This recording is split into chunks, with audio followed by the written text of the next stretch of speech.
Hello viewers, আসসালামু আলাইকুম। আশা করি আপনারা সবাই অনেক ভালো আছেন। আজকে খুবই গুরুত্বপূর্ণ একটি ভিডিও নিয়ে হাজির হলাম। আপনারা যারা বেগুন চাষ করছেন বা বেগুন চাষে উৎসাহী, আপনাদের জন্য ভিডিওটি খুবই গুরুত্বপূর্ণ। কেননা এই ভিডিওটি সম্পূর্ণ দেখলে আপনি নতুন কিছু কৌশল শিখে যাবেন। কোন কোন সার দিলে আপনাদের বেগুন গাছে মাত্র ৩০ দিনের মধ্যে বেগুন চলে আসবে, সেই বিষয়টি বিস্তারিত আলোচনা করব। এছাড়াও এমন কিছু কৌশল দেখিয়ে দেব যাতে প্রচুর বেগুন আসে। চলুন শুরু করা যাক। শুরুতেই আমরা জেনে নেই কিভাবে সার প্রয়োগ করবেন এবং কি সার কখন দেবেন।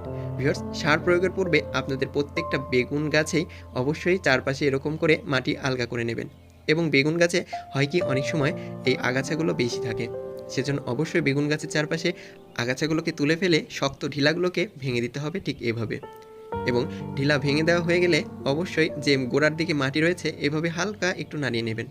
এবং নাড়িয়ে নেওয়া হয়ে গেলে চারপাশের এরকম মাটি অর্থাৎ গাছের গোড়া থেকে 1 ফিট সমান দূরত্বে এরকম চারপাশে একটু নালা তৈরি করবেন। এবার কী সার দিবেন জেনে নিই। প্রথমে দিতে হবে কম্পোস্ট সার। ভিউয়ার্স, আপনারা বলতে পারেন যে কম্পোস্ট সার কী? অনেকে বলতে পারেন পচা গোবর সার ব্যবহার করা যাবে কি না। হ্যাঁ ভিউয়ার্স, কম্পোস্ট সারই পচা গোবর সার। আর এটি কম্পোস্ট নামে বাজারে পেয়ে যাবেন। তবে এটি দিলে আপনাদের বেগুন গাছের চেহারাই পাল্টে যাবে। প্রচুর বেগুন আনার জন্য তৈরি হয়ে যাবে গাছ। এবার যা দিতে হবে সেটি হলো নাইট্রোজেন সার, অর্থাৎ বাজারে যা ইউরিয়া সার নামে পেয়ে যাবেন।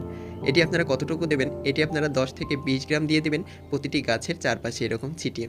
এবার যা দিতে হবে সেটি হলো পটাশ সার, অর্থাৎ বাজারে আপনারা এমওপি সার নামে পেয়ে যাবেন। এটিও আপনারা 10 গ্রাম বা 20 গ্রাম পরিমাণে গাছের চারপাশে দিয়ে দেবেন। এটি দিলে গাছে ফুল আনতে খুব ভালো কাজ করে এবং গাছের বৃদ্ধিকে ত্বরান্বিত করে। এবার যা দিতে হবে সেটি ডিএপি সার, অর্থাৎ যাতে রয়েছে প্রচুর পরিমাণে নাইট্রোজেন এবং ফসফরাস। আপনার কাছে টিএসপি না থাকলে অবশ্যই ডিএপি সার দিয়ে দেবেন, কেননা এতেও রয়েছে প্রচুর ফসফরাস, যা ফুল ঝরে যাওয়ার হাত থেকে রক্ষা করে, তেমনি গাছকে সতেজ এবং সজীব করে। এবার সার দেওয়া হয়ে গেলে চারপাশের মাটি দিয়ে এভাবে ঢেকে দিতে হবে সারকে, যাতে মাটিতে সারগুলো কাজ ভালো করতে পারে।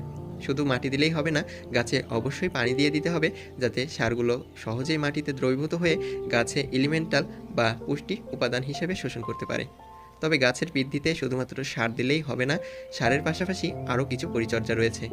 তবে আপনাদেরকে বলি, এই সার কিন্তু অবশ্যই বিকেলের দিকে দেওয়ার চেষ্টা করবেন। দুপুরে দিলে কিন্তু গাছ অনেক সময় নেতিয়ে পড়তে পারে। ভিউয়ার্স, সার দেওয়ার 7 থেকে 10 দিন পর দেখুন গাছগুলোর অবস্থা, চারপাশে আগাছা হয়েছে এবং এই অবস্থাতে অবশ্যই আপনাদের আগাছাগুলোকে তুলে ফেলতে হবে। এবং এই সময় দেখা যায় গাছের নিচের পাতাগুলো ঠিক এরকম হলুদ হয়ে যাচ্ছে। এর প্রভাবে কিন্তু অন্যান্য পাতাও হলুদ হয়ে যেতে পারে। তবে এই হলুদ হওয়ার জন্য দুটি কারণ হতে পারে। একটি হচ্ছে নাইট্রোজেন সারের ঘাটতি, আরেকটি হচ্ছে সাদামাছি বা অন্যান্য পোকার উপদ্রব। তবে এই অবস্থা হলে অবশ্যই হলুদ পাতাগুলোকে তুলে ফেলবেন। এবার অনেকেই বলতে পারেন যে গাছ তো ঝাঁকড়া হচ্ছে না, তাহলে কি করবেন? হ্যাঁ ভিউয়ার্স, গাছকে ঝাঁকড়া করার জন্য বা বেশি ফুল আনানোর জন্য অবশ্যই এই সামনের ডগাটি কেটে ফেলতে হবে।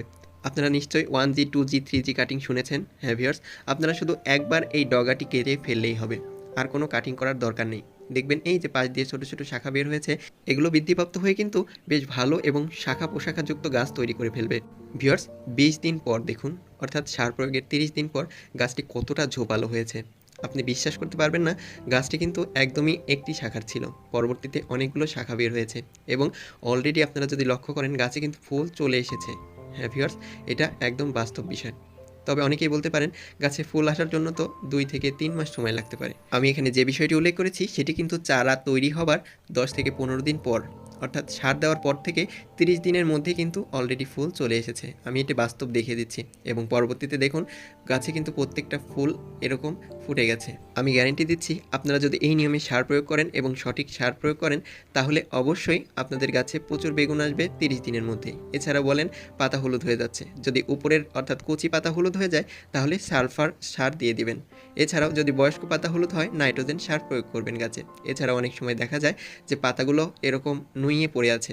হ্যাঁ ভিউয়ার্স, এই নুইয়ে পড়ার জন্য দায়ী ব্রিনজাল শুট অ্যান্ড ফুড বোরার বা বেগুনের ফল ও ডগা ছিদ্রকারী পোকা। এরকম যদি দেখতে পান তাহলে অবশ্যই এটি এরকম করে ভেঙে গাছ থেকে দূরে মাটিতে গর্ত করে পুঁতে ফেলবেন, এতে সংক্রমণ অনেকটাই কমে যাবে।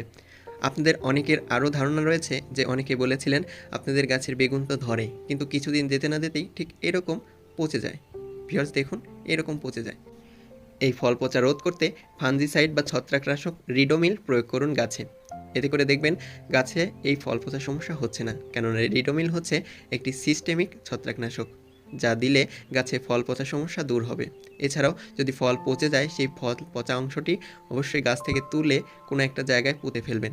এতে কিন্তু অন্যান্য ফল সংক্রামিত হবে না। ভিউয়ার্স, আপনারা পার্পল কিং জাতের বেগুন চাষ করার চেষ্টা করুন। এতে একটি গাছে 30 কেজিরও বেশি পরিমাণে বেগুন ধরাতে পারবেন। ধন্যবাদ সবাইকে ভিডিওটি ধৈর্য সহকারে দেখার জন্য।